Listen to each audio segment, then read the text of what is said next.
Dirty ball, ladies and gentlemen. Manx Rally, 1978, 1980, 1981.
Austin now has a good early lead over Coleman.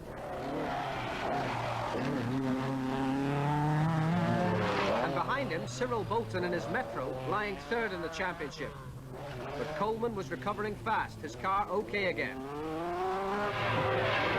The initial exchanges confirmed that this was to be a Metro rally. The early pace setter, Jimmy McRae, with Ian Grindrod reading the pace notes, blast through Selby Village.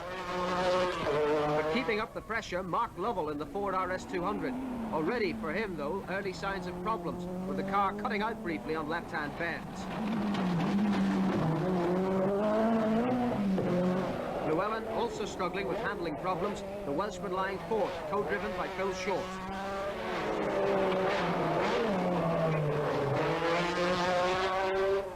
But sweeping into the lead after being beaten on the first stage, the Metro of Tony Pond and co-driver Rob Arthur.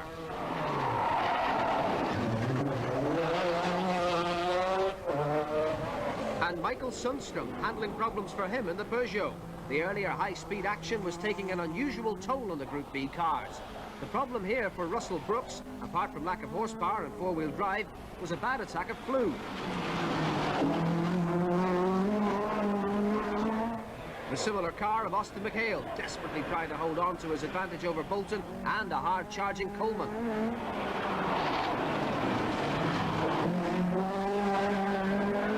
And Bolton already has Coleman breathing down his neck. Billy really has got into his stride and is overhauling his championship rivals hand over fist. Towards the end of day one, Pond leads.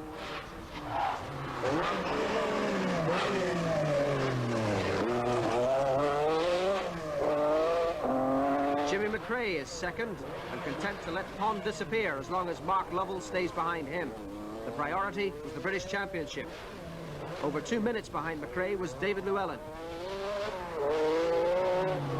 And then came Sundstrom, having clipped a corner after a spin on one stage. And fifth was Lovell, after problems that continued right to the end of the day.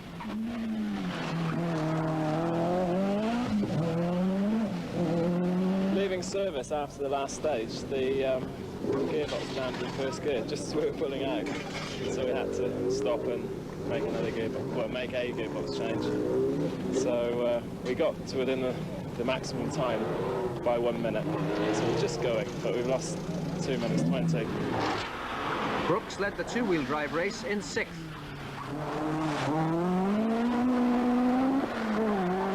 McHale was 8th, but Coleman was catching fast. The Rothmans Metro was to overtake McHale by the end of the day.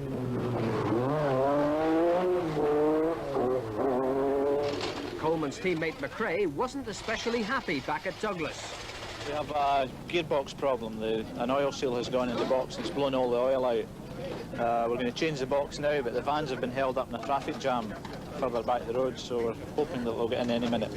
When did this happen, Jimmy? 2 stages ago it started losing oil. It was pushing oil into the centre diff, and the centre diff was getting red hot. Has it affected your times? Not a lot, because spark level has dropped back, so we've been backing off the revs a bit, and we've dropped a few seconds to Tony. Billy Coleman bringing the left-hand drive Metro into the service area behind the TT grandstand. It hasn't been the happiest of opening stages for the Cork man, but he explains now how he came by his problems. It was, you know, just to be honest, it was my first day in a left-hand drive for some time, and I was being a bit clumsy with the gear lever, and I think I probably broke it myself. It was the linkage broke, and we had to drive about 10 miles and stuck in third gear. So What gear was it stuck in? I think it was third. Yeah. So anyway, that's behind us now, and I think we've pulled up about 20 places since then. I think we're well in the top 10 now, so there's a long way to go yet. Day 2 and Austins Metro continues untroubled.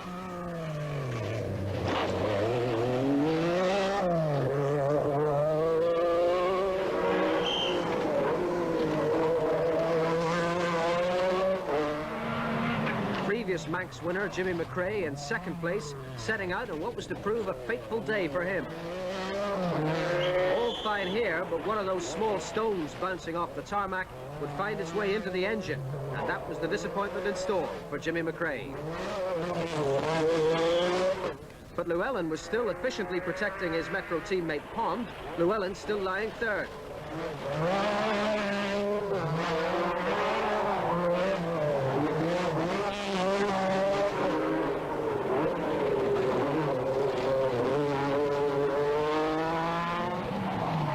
There was little Michael Sundstrom and the Peugeot could do to break into the Metro 1, 2, 3.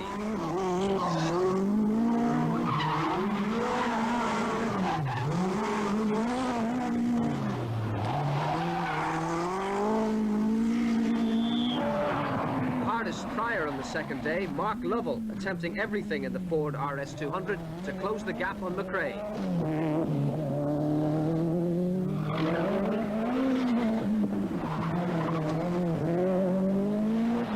As for Brooks, he was working more efficiently. He'd shaken off the flu, but there was no more he could get out of the Manta. His reign as British Open champion seemed to be coming to an end.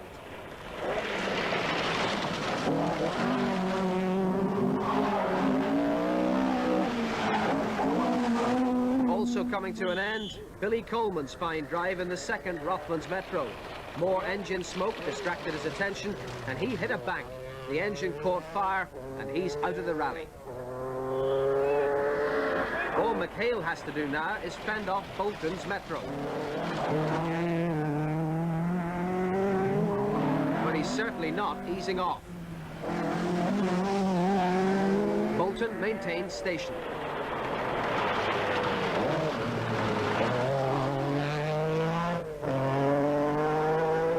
Aricola and McNamee, with the camera aboard the Astra GTE, are leading Group A, but there's still plenty of work to be done. Jump left 1 minus, 50, right 3 short, 150, jump left 2 minus, into right 3, into left 2, and jump left 2 minus, brake and right 6.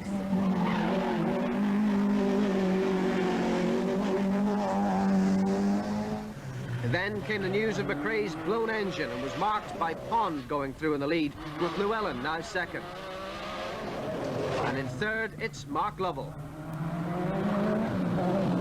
Dropping out of fourth, Michael Sundstrom, the Peugeot suspension rearranged after another spin. And new hope for Russell Brooks. Maybe it's still possible to hang on to that British Open title. He's clearly got new inspiration.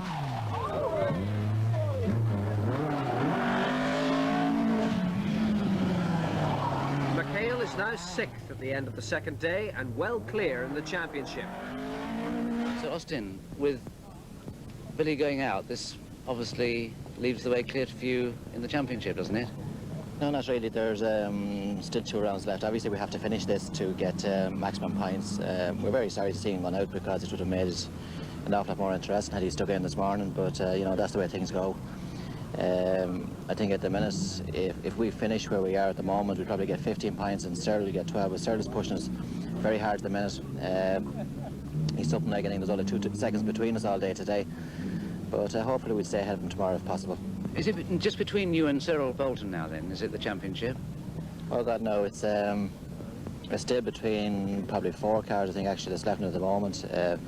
Probably have Billy, ourselves and Cyril, but you know, as I said, there's still a long way to go. There's still 2 events left, which is Cork and Killarney, and we'll be contesting them, and I think that the Rothmans team are doing the same. I think Cyril is doing the same, so it's not over by a long way yet. Now, Billy's had his problems on this rally. Have you had any problems at all? How's your rally gone for you?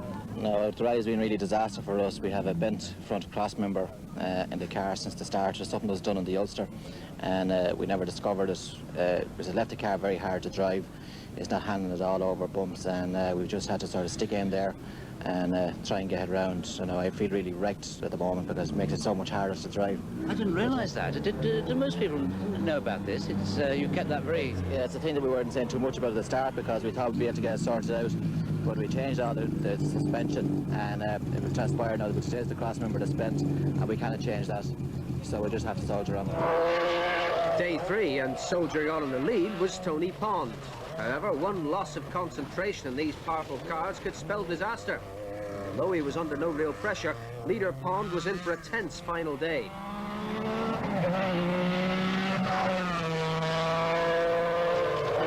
Llewellyn in second place had the aim of being just as composed, protecting Pond's position and ensuring a Metro 1-2.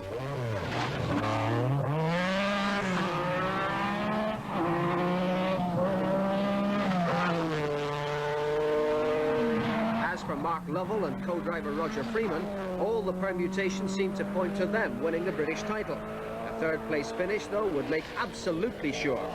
Russell Brooks' hopes lay with a Lovell retirement, followed by the defending champion somehow forcing his Manta up to second.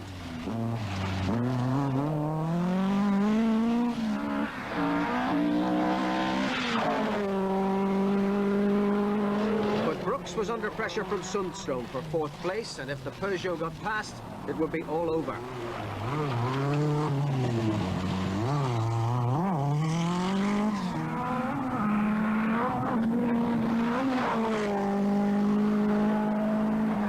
As far as the STP Championship was concerned, it was pretty well all over for McHale, secure in 6th place.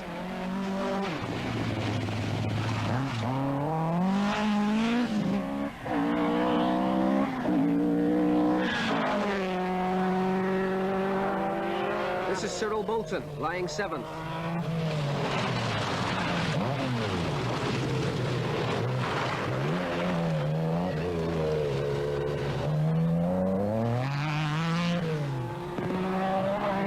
The final stages and the last British Championship appearance of the powerful Group B Supercars, due to be outlawed at the end of the season.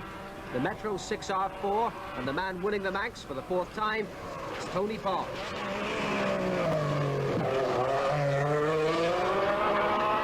Second place, David Llewellyn, who over the course of the season has learned precisely how dangerous these cars can be in a series of high-speed accidents. Third place and the British Open title to Mark Lovell. No rally wins this season, but consistent finishing, points in every round. Michael Sundstrom claiming that 4th place and using every inch of the road in the World Championship winning Peugeot 205 Turbo 16.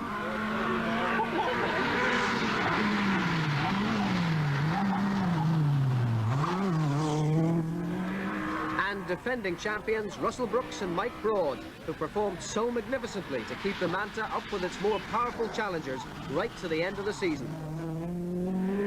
Equally magnificent, Austin McHale and Christy Farrell in the dealer Opel Team Ireland Manta with a healthy lead in the STP Championship. So a fourth win on the Manx for Tony Pond with his co-driver Rob Arthur in the MG Metro 6R4.